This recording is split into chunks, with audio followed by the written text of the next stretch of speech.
Oh, hello, future phantasms, and welcome to the Halloween season. As we continue this month's journey through the season of the supernatural, tonight we're facing a phobia so common, it's amassed its own movie genre. While you may have heard of Annabelle, we're diving into the stories of three lesser known, but just as frightening, haunted dolls. You might want to keep the lights on for this one. So take my hand, friends, and allow me to lead you through the Uncanny Valley, to a world filled with glass eyes and blank stares. Hi, I'm DreyOfTheDead, and it's time to feed your head.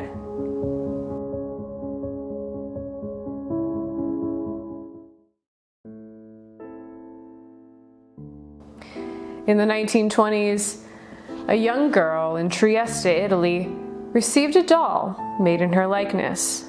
Though her real name remains unknown, for the sake of the story, we'll call her Eleanor.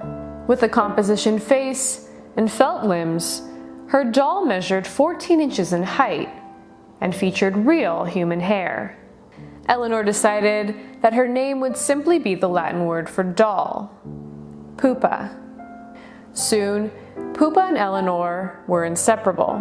Eleanor considered Pupa her best friend and confidant, and was often seen whispering secrets to the doll, who she claimed could speak back to her. The family, of course, considered this nothing more than the product of an imaginative child's mind. There's an age where most children stop playing with dolls, maybe 8 or 9 or even 10. But as Eleanor reached these ages and beyond, Pupa remained at her side. The family eventually settled in the US, where they resided throughout World War II. Just before the end of the war, Eleanor's grandmother passed away. In memoriam, a button from her clothing was sewn onto Pupa's dress. It was clear to everyone who knew the girl that Pupa was more than a childhood toy. The doll remained with Eleanor throughout her life, and she even detailed to her grandchildren how Pupa had saved her life on numerous occasions. Sadly, after a lifetime with her best friend, Eleanor passed in 2005, leaving Pupa to her grown children. The family placed Pupa in a glass cabinet. This, it seemed, was not okay with the doll, and commenced a series of unexplainable events.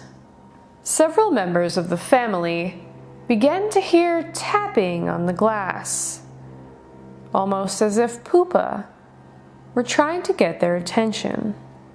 Sometimes they would even find her hand pressed against the cabinet door. They also found that she often shifted in position, legs crossed or uncrossed, and subtle changes in her expression.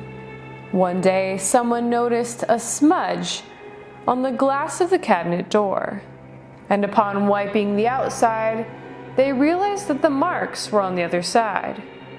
When they opened the case and breathed onto the glass, 2 words emerged: Pupa hate.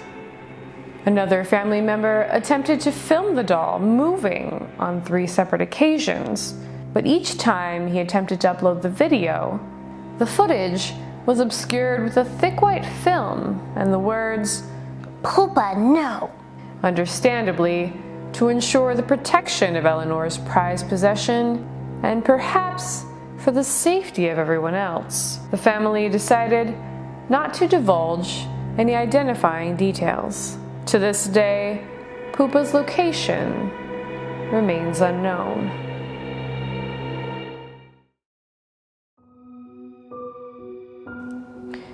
It was 1991. Ruth Stubbs of British Columbia, Canada, sat at the front desk. It was an ordinary day at the Queensland District Museum. That is, until someone plopped an object down before her. Ruth looked up to find a doll staring back at her.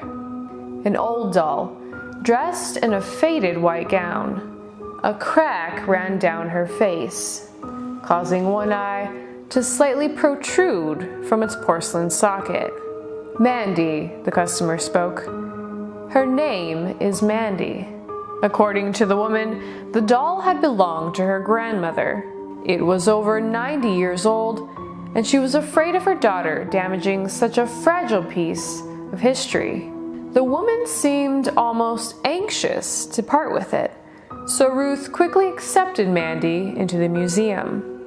But upon picking the doll up, she felt uneasy. It looks a little creepy, she thought, but it's just a doll. She submitted Mandy for processing, which included image documentation in the photography lab.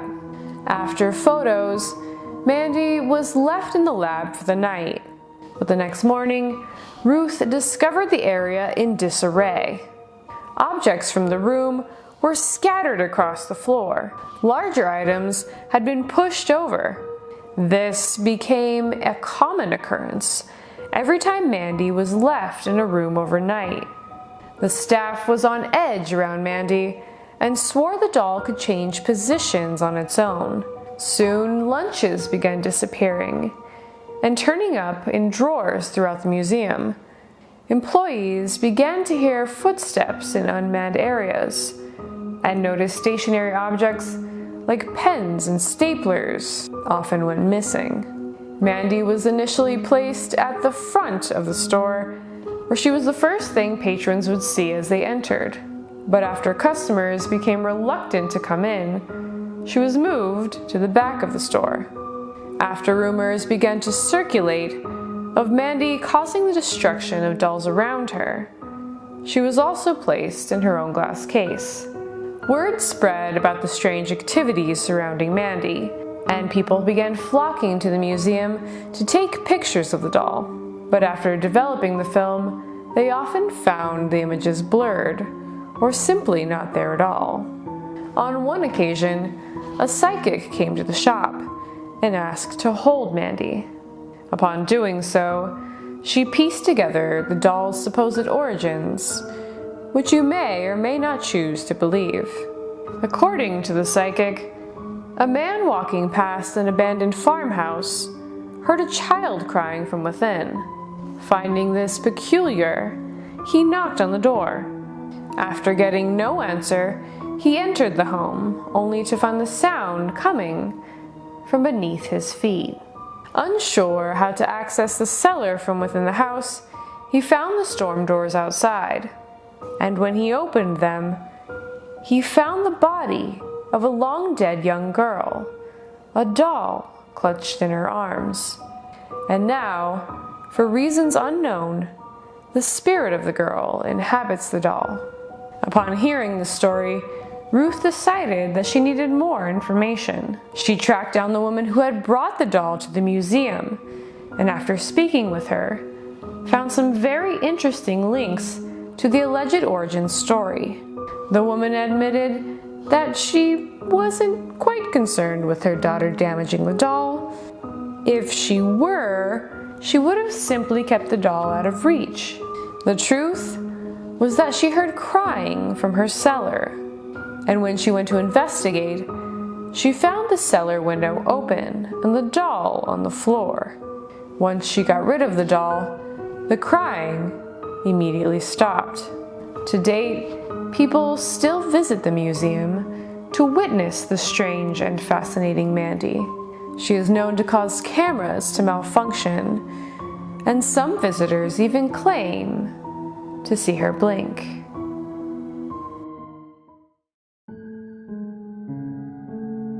In the early 1970s, Kerry Walton of Australia returned to his hometown of Wagga Wagga to attend a funeral, and decided it would be an optimal time for him to finally face his childhood fears. Just down the street from his old family home was an abandoned house long rumored to be haunted. Kerry had always been curious about what was inside, and finally had the nerve to find out. In the middle of the night, he snuck over to the house and found an opening into the dusty old cellar. There, he was startled by what looked like a small dead child. Luckily, it was just a marionette. A terrifying marionette. Realizing that he was a little bit more spooked by the house than he had anticipated, he grabbed the doll and left. Returning to his childhood home, he placed the doll in a bag beside the bed and tried to go to sleep, but found himself so uneasy he had to relocate the doll to the basement for the night. As Carrie made his way back home from the funeral, his brother joked about the doll trying to escape from the bag. "Ooh, let me out," he mocked. Letta, thought Carrie. That's his name. Soon, Carrie was offered money for his new find, but when he went to deliver the doll, he couldn't bring himself to remove Letta from the car. He broke off the deal, drove back, and decided to take Letta to a museum to see if he could learn more about him. There, Carrie was astounded at what he discovered. The nails used to keep his feet in place were over 200 years old. Other aspects of the doll traced back to Eastern Europe. Letta's hair was real human hair, and underneath his scalp was the likeness of a human brain. What Carrie also noticed was that the doll's shoes were worn, as if by walking. On some occasions, Carrie claims that Letta has moved or changed position on his own. After a while, Carrie began bringing Letta wherever he would go, and his presence invoked some very curious reactions. Dogs would go into attack mode around Letta, barking and snapping at the doll wildly. People would often gasp at the sight of him, and many felt an immediate fear or sadness in his vicinity. Women would occasionally scream, break into tears, or even faint. After seeking further insight, a number of psychics provided Carrie with information, and their stories were all the same. The doll contained a soul, and as creepy as Letta might seem, it was not a malicious one. It was said that a Romani doll maker lost his 6-year-old son in an accidental drowning incident. He then created the doll in his son's image, with exaggerated features, as doll makers do. The spirit of the doll was simply a child. News spread of Letta, and Carrie found himself doing a series of interviews for a number of years. Psychics were often invited to the shows, each one confirming a non-malicious entity trapped within the doll. One even predicted misfortune should Carrie ever part with the doll. These days, Carrie considers Letta just a part of the family. At events, he lets fans sit with Letta and take photos with him, though many who do often feel him pulse. Carrie has been since offered upwards of $10,000 for Letta, but has no interest in parting with him. The doll remains in his possession, though some can't help but wonder if it's the other way around.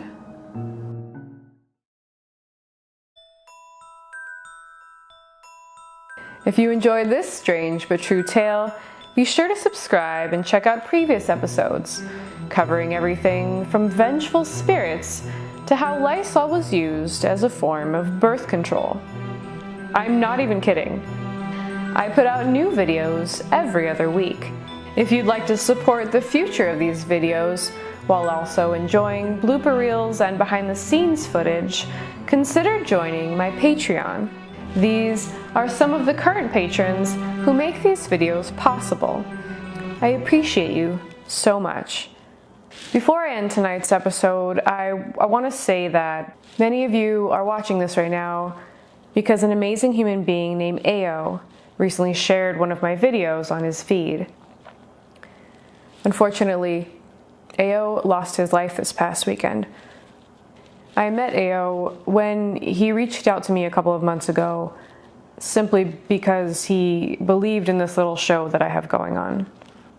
He gave me support and advice and became genuinely invested in uplifting this project and asked for nothing in return.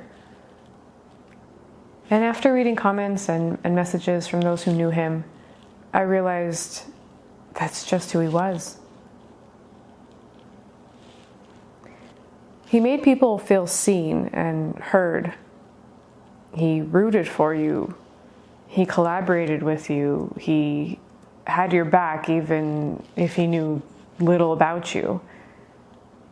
On top of this, he was a wildly talented musician and one of the kindest souls you could ever possibly meet. I'd like to dedicate tonight's episode to him.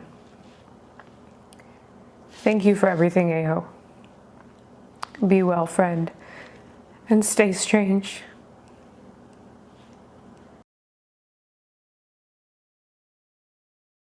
Halloween's coming up. What if we did a collab Halloween video? I could do Catalyst Halloween special featuring DreyOfTheDead.